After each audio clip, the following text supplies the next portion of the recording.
আসসালামু আলাইকুম। আশা করি সবাই ভালো আছেন। চলে আসলাম কিন্তু আরও একটা ভিডিওতে আপনাদেরকে নিয়ে আসলাম।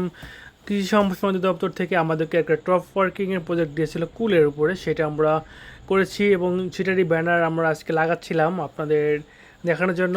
দেখতে পাচ্ছেন আমরা কিন্তু লোহার মাধ্যমে কিন্তু আমাদের বোর্ডটা লাগাচ্ছি। উপরে লোহা দিয়ে লাগানোর পরে কিন্তু দেখলাম অনেক খাটো হয়নি, সেই জন্য নিচের দিকেও লাগালাম আর কি, কারণ এটা যেন নষ্ট না হয়ে যায়, না পড়ে যায়, সেই জন্য আমরা একটা হার্ড করে লাগাইছি আর কি। দেখতে পাচ্ছেন 50% জমির উপরে কিন্তু আমরা আমাদের কুল বাগানটা রয়েছে সেটা কিন্তু টপ ওয়ার্কিং করেছি আমরা। দেখতে পাচ্ছেন এই টপ ওয়ার্কিং করার পরে কিন্তু বাগানটার এই অবস্থা বর্তমানে।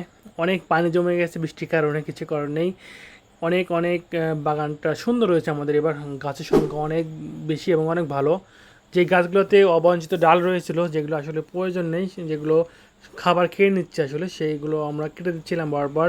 কারণ এই আগাছা বা এই ডালগুলোর, অবাঞ্ছিত ডালগুলোর কিন্তু আমাদের কোনো কাজে আসবে না, সেই জন্য কেটে ফেলছিলাম। অতগুলো ডাল রাখার প্রয়োজনও নেই আমাদের, যেহেতু 3-4টা ডাল রাখলে আমাদের অ্যাভেলেবল বোর্ডে পাবো ইনশাল্লাহ। এবং কিছু কিছু গাছ অতিরিক্ত বড় হয়ে গেছে, সেই জন্য আমরা উপরের সাইডগুলোতে কেটে দিচ্ছিলাম, কারণ এই ডালগুলো থেকে ছোট ছোট কুশি বের হবে। কুশি বের হয়ে কিন্তু ফুল এবং ফল অনেক বেশি হবে আর কি। শেষমেশ আমাদের টপ লেডি যেই পেঁপে ছিল সেইখানে আসলাম। 3-4টা পেঁপে পেকে রয়েছে অলরেডি, সেগুলোকে ইনশাআল্লাহ দেখতে পর হারভেস্ট করা যাবে। ধন্যবাদ সবাইকে, ভালো থাকবেন, আমাদের চ্যানেলটি সাবস্ক্রাইব করে পাশে থাকবেন। ধন্যবাদ, আসসালামু আলাইকুম।